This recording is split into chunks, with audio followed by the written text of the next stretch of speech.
بسم اللہ الرحمن الرحیم۔ آج ہم گفتگو کریں گے مظلوم فلسطینیوں کی حالت زار پہ۔ جس طرح معصوم بچوں کو ظلم و ستم کا نشانہ بنایا جا رہا ہے اور 4,000 سے زیادہ بچے شہید ہو چکے ہیں، اس نظارے کو دیکھ کر مجید امجد صاحب کی ایک نظم یاد آ گئی، جو انہوں نے کسی معصوم بچے کی جاں بحق ہونے پہ، حادثے میں جاں بحق ہونے پہ لکھی تھی۔ جب اس کے معصوم لہو کا داغ سڑک پہ دیکھا تو انہوں نے لکھا، مجھ سے روز یہی کہتا ہے، پکی سڑک پر مسئلہ ہوا وہ داغ لہو کا۔ میں نے تو پہلی بار اس دن اپنی رنگ برنگی کاشوں والی گیند کے پیچھے ایک یوں ہی ذرا ایک جست بھری تھی، ابھی تو میرا روغن بھی کچا تھا، اس مٹی پر مجھ کو ڈیل دیا یوں کس نے، میں نہیں مٹتا، میں تو ہوں، اب بھی ہوں۔ میں یہ سن کر ڈر جاتا ہوں، کالی بجری کے روغن میں جینے والے اس معصوم لہو کی کون سنے گا۔ ممتا بھی بک چکی ہے چند ٹکوں میں، قانون آنکھیں میچے ہوئے ہے اور قاتل پہیے بے پہرا ہے۔ یہی حال ان مظلوم فلسطینیوں کا ہے۔ ہر 30 منٹ میں ایک معصوم بچہ جاں بحق ہو رہا ہے اور ممتا بک چکی ہے، OIC خاموش ہے، اور پچھلے دنوں اجلاس ہوا اسلامی ممالک کی تنظیم کا اور مشرق وسطیٰ کے ممالک کی تنظیم کا، جس میں جب یہ سوال کیا گیا کہ اپنی تجارتی روابط توڑے جائیں اور دباؤ ڈالا جائے، لیکن وہ جو ہے کوئی اس کی طرف دھیان نہیں دیتا، کیونکہ ترکی کی اسرائیل کی ساتھ تجارت کا حجم $2.5 بلین ہے، اور مصر اور متحدہ عرب امارات کی تجارت کا بھی حجم $1 ملین میں ہے۔ لہٰذا اور قانون آنکھیں میچے ہوئے ہے، یوانوں کی ناک کے نیچے یہ سارے ظلم روا رکھے جا رہے ہیں، لیکن وہ خاموش تماشائی ہے، اسے ایک چپ سی لگی ہوئی ہے۔ کس دن تیری شنوائی ہے دیدہ تر ہوگی اور قاتل پہیے بے پہرا ہے۔ 1897 میں مغرب میں ایک زائنسٹ تحریک کی بنیاد رکھی جاتی ہے۔ ان کو شکوہ یورپ سے ہے کہ یورپ سے ہمیں امتیازی سلوک روا رکھا جا رہا ہے، لیکن بدلہ وہ فلسطین میں جا کے لینا چاہتے ہیں۔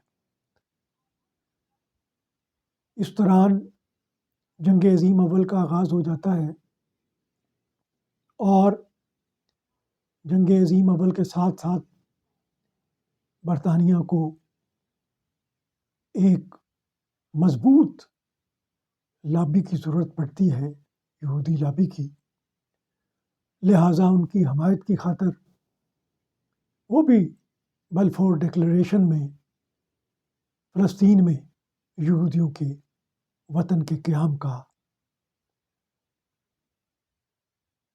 فیصلہ کر لیتے ہیں اور اس کی حمایت کا فیصلہ کر لیتے ہیں۔ جنگ عظیم اول کے دوران طلعت پاشا سلطنت عثمانیہ کا گرینڈ وزیر، وہ بھی یہودیوں کی عبادت کاری کی حمایت کرتا ہے۔ شریف مکہ سے بھی، جو کہ ترکوں کے خلاف اٹھ کھڑا ہوا، اس سے بھی مہمان نوازی کے نام پہ وعدے لے لیے گئے، اور یوں یہودیوں کی عبادت کاری ہونی شروع ہو گئی۔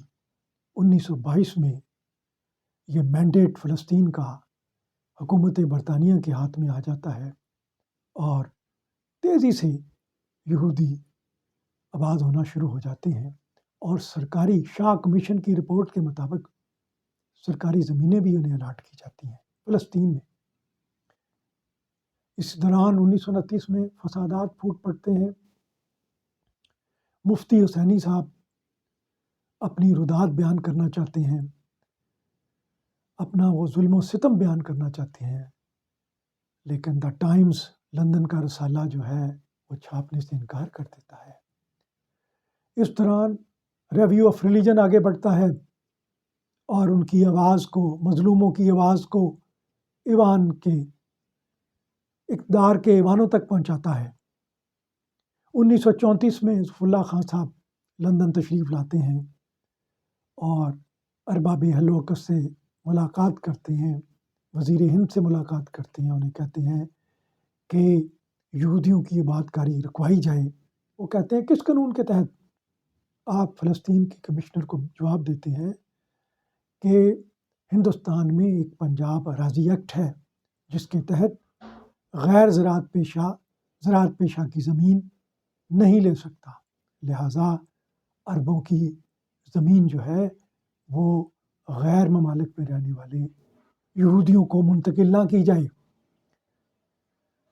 لیکن فلسطین کے کمشنر جو تھے وہ اس بات پر زیادہ توجہ نہیں دیتے۔ اس دوران دوسری جنگ عظیم کا آغاز ہو جاتا ہے۔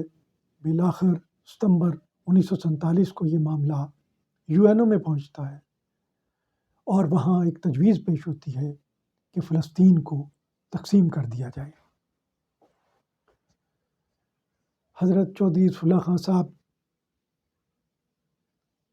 اس تجویز کے خلاف کھڑے ہوتے ہیں اور اپنے حسن بیان سے، اپنے مضبوط اور مؤثر دلائل سے اس کی ناانصافی اس طرح واضح کرتے ہیں کہ عرب نمائندوں کے چہرے خوشی سے چمک اٹھتے ہیں، اور جو تقسیم کے حمایتی بھی تھے وہ بھی آپ کے پاس تشریف لاتے ہیں، نیوزی لینڈ کے نمائندے، اور وہ بھی کہتے ہیں کیا خوبصورت آپ کی تقریر ہے، دلائل اور پر مبنی اور مؤثر۔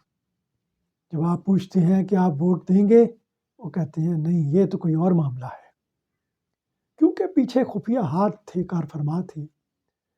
اور حیرت کی بات ہے کہ امریکہ کے ساتھ ساتھ روس بھی، ان کا نمائندہ گرومیکو، وہ بھی حمایت کر رہا ہے۔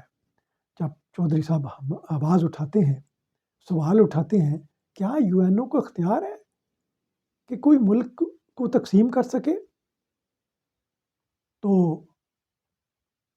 اس پہ جو کوئی جواب نہیں تھا ان کے پاس، لیکن انہوں نے دھاندلی کے ذریعے کہا کہ نہیں، ہاں اختیار ہے، اور اس تجویز پر ووٹنگ کا فیصلہ کرتے ہیں۔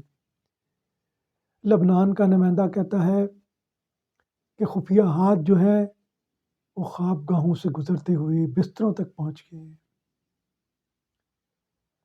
اور اس دوران ہائٹی کا نمائندہ آتا ہے، اس کی آنکھوں میں آنسو ہیں، کہتا ہے مجبور ہیں چودھری صاحب۔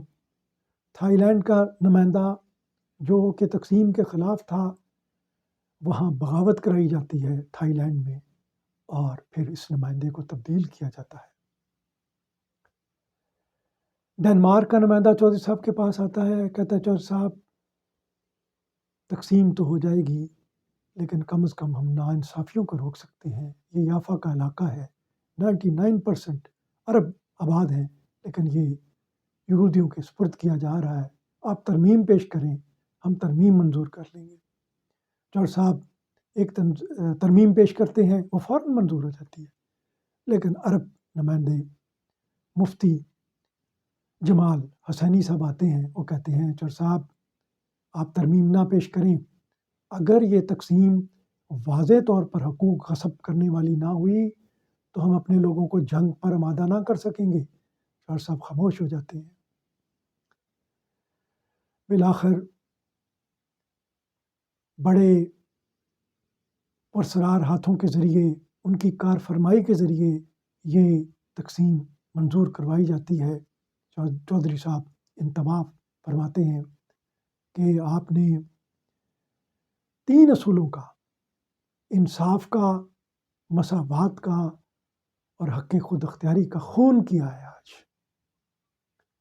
جوہر صاحب واپس جاتے ہیں، رستے میں شام میں ٹھہرتے ہیں اور وہاں کے وزارت خارجہ کے نمائندوں سے ملاقات کرتے ہیں، اور جب وہ سوال پوچھتے ہیں کہ ہم جنگ کریں یا نہ، تو آپ فرماتے ہیں کہ میں آپ کو مشورہ دیتا ہوں کہ آپ جنگ نہ کریں، کیونکہ ان کی تیاری ہے، ان کے ساتھ سمندر کا رستہ کھلا ہے، امریکہ ان کے ساتھ ہے، پاورفل لابی ان کے ساتھ ہے۔